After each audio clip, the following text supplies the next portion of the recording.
আসসালামু আলাইকুম সম্মানিত চাষি ভাইয়েরা, এগুলো দেখতে পাচ্ছেন G9 কলা চারা। এগুলো আজকে গাজীপুর রহিন ভাইয়ের কাছে চলে যাচ্ছে। ওনার ওখানে টোটাল 400 পিস চারা যাবে, আজকে 150 পিস দিচ্ছি। আমাদের আরও কিছু চারা এখানে আছে, তো যারা G9 কলা চারা ক্রয় করতে চান আমাদের সাথে যোগাযোগ করবেন। আজকে রহিন ভাইয়ের যে চারাগুলো দিচ্ছি দেখতে পাচ্ছেন,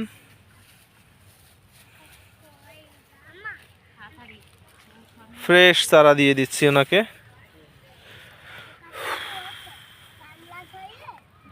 তো যারা এই G9 কলা চারাগুলো নিতে চান যোগাযোগ করবেন। হাসান সাহেব, আপনার কিছু বলার আছে?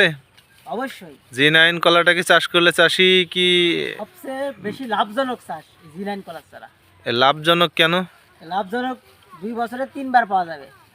আচ্ছা, তার মানে ফসল ক্রপ হিসাব করলে 2 বছরে 24 মাস, 24 মাসে 3 বার পাওয়া যাবে।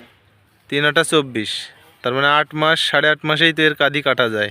জি জি। এর আর একটা সব থেকে ভালো গুণাগুণ যে এর এমন এক সাইজের চারা আপনার জমিতে রোপণ করা পড়ে, যার কারণে বাগানটাও একই সাথে কাটা পড়ে, তাই তো?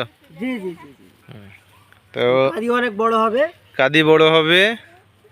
কলা এখানে সাগর কলার মতন। চাষি ভাইয়েরা যারা G9 চাষ করতে চান আমাদের স্ক্রিনে থাকা নাম্বারে সরাসরি আমাদের সাথে যোগাযোগ করুন। সকলকে ধন্যবাদ।